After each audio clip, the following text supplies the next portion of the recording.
आप सभी को प्रणाम। साहित्य पितृ हमारे अदृश्य सहायक का अगला भाग। जन्म जन्मांतरों से जुड़ी सहायक पितृ सत्ताएं। स्कॉटलैंड के सेंट कुर्री नामक गांव में एक बालक जन्मा, डेनियल डगलोस होम। पिता दरिद्र और बालक रोगी। बच्चे को चाची ने पाला। 14 वर्ष की उम्र तक वह तरह तरह की बीमारियों से ग्रसित रहकर ऐसे ही दिन काटता रहा। इसी बीच उसे यह अनुभव होता रहा कि कोई प्रेत आत्मा से संबंध बनाती है और तरह तरह के संदेश पहुंचाती है।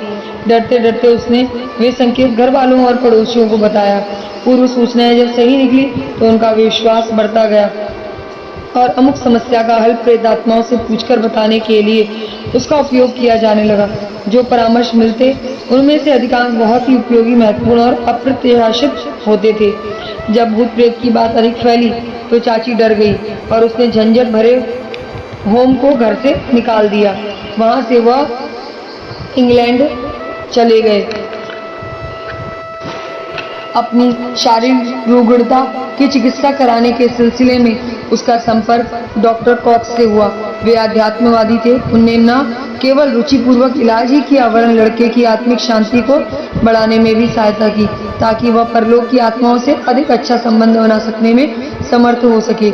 इस साधना से उसे आश्चर्यजनक सफलता मिली।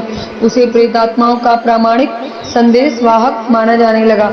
इस संबंध में इंग्लैंड के उच्च कोटि के व्यक्ति उससे अपना समाधान कराने के लिए मिलने आए और संतुष्ट होकर लौटे। इन ख्यातिनामा लोगों में इवनिंग पोस्ट के संपादक विलियम कुलेन ब्रोमेट, प्रख्यात उपन्यासकार विलियम थेकर, प्रसिद्ध रसायन विज्ञानी सर कुक्रस जैसे मूर्धन्य लोगों के नाम विशेष रूप से उल्लेखनीय हैं। उनकी विलक्षण प्रतिभा के संबंध में पत्र पत्रिकाओं में कितने ही लेख घटनाक्रम के विवरणों सहित प्रकाशित हुए। स्वर्गीय सम्राट नेपोलियन का एक संदेश लेकर वह 27 फरवरी 1860 को सम्राट से मिला। सम्राज्ञी यूजीन को उन अद्भुत किंतु यथार्थ संदेशों से इतनी प्रभावित हुई कि पुरस्कार में होम को लाखों रुपए के बहुमूल्य उपहार दे डाले। होम के पूर्व जन्म की पत्नी रूस में जन्मी थी। वह उसी से विवाह करना चाहता था। यह कठिन था क्योंकि वह लड़की रूस के शाही जनरल क्रोल की इकलौती पुत्री थी। इतने प्रतिष्ठित और संपन्न पिता की सुशिक्षित पुत्री एक बीमार और प्रेत व्यवसाय का उपासपद धंधा करने वाले के साथ कैसे ब्याही जा सकती थी, विशेषतः ऐसी दशा में जबकि दोनों एक दूसरे से परिचित भी नहीं थे और सुदूर देशों में रहते थे। यह कठिन कार्य काउंट ऑफ मॉन्ट क्रिसी के प्रसिद्ध उपन्यासकार ड्यूमा ने अपने कंधों पर लिया।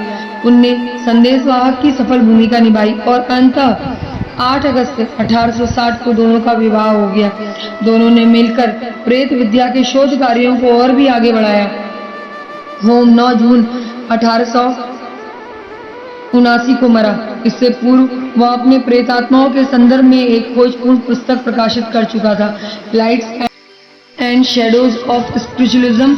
इस पुस्तक की भारी खपत हुई और होम की अच्छी कमाई हुई थी। मृत्यु के समय उसकी पत्नी सिराने बैठे रो रही थी। होम ने उसे आश्वस्त किया, पगली, मैं मर कहाँ रहा हूँ। शरीर छूट जाने पर मैं तेरे साथ बराबर संपर्क बनाए रहूंगा। आत्मा और कला कहीं मरा करती है। मृत आत्मा से संबंध बनाने का एक और बहुप्रसिद्ध प्रसंग साहित्यकार जॉर्ज बर्नार्ड शॉ से संबंधित है। ब्रिटिश कस्बे गोले स्टेट शायर में रहने वाली 46 वर्षीय पैट्रिशिया मूलतः कनाडा में रहने वाली एक लेखिका है।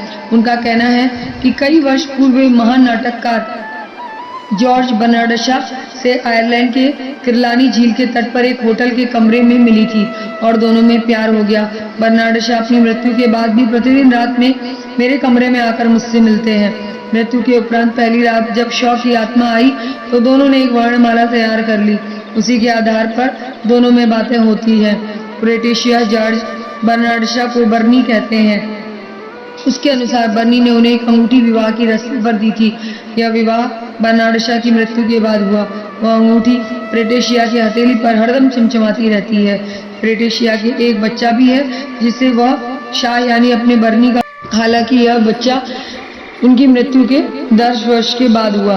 पैट्रिशिया के अनुसार वह इन दिनों में जो भी कुछ साहित्य लिख रही हैं वो बर्नी की ही प्रेरणा है। उसके कमरे में जॉर्ज बर्नार्ड शॉ की एक बड़ी तस्वीर है। मकान के इस युग में भी कभी बिजली नहीं जलती।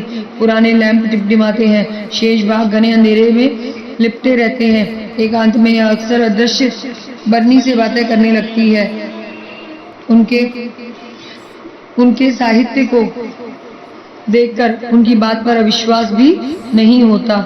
आप सभी का बहुत बहुत धन्यवाद। लेखक पंडित श्री राम शर्मा आचार्य।